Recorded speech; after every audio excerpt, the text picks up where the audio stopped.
దేవుని నామమునకు మహిమ కలుగునుగాక. ఈ ఉదయకాలము మీకందరికీ వందనాలు తెలియచేస్తున్నాను. ఈ దినము మిమ్ములను బలపరచు దేవుని మాట. నీవు ఘనకార్యములను పూనుకొని విజయము పొందుదువుగాక. మొదటి సమూయేలు గ్రంథము 26వ అధ్యాయము 25వ వచనం. సౌలు దావీదుతో ఈ మాటలు అంటున్నట్లుగా మనము ఈ భాగంలో చూడగలం. దేవుడు అన్ని పరిస్థితులలో దావీదుకు విజయాన్ని కలుగు చేశారు. కీర్తనలు 44వ కీర్తన 3వ చరణంలో చూస్తే, నీ దక్షిణ హస్తమే, నీ బాహువే, నీ ముఖకాంతియే వారికి విజయము కలుగు చేసెను అనే మాటలు మనకు కనబడుతున్నాయి. మన దేవుడు మనకు విజయమును అనుగ్రహించేవారు.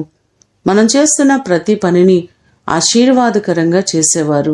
ఈ మాటలు వింటున్న మీరందరూ దేవుని ద్వారా ఘనకార్యములను పొందుకొని అన్ని వేళలా విజయమును పొందుకొందురుగాక. ప్రార్థన చేసుకుందాం. పరలోకమందున్న మా తండ్రి, మీ ప్రశస్తమైన పాదములకు వందనాలు, స్తోత్రాలు. ప్రతి వారికి విజయమును అనుగ్రహించే దేవుడవు. మా ప్రియులెల్లరినీ జ్ఞాపకం చేసుకోండి.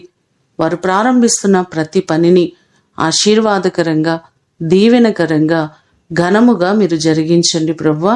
ప్రతి వారిని మీ దయగలిగిన హస్తాల్లో భద్రపరచమని వేడుకుంటున్నాం.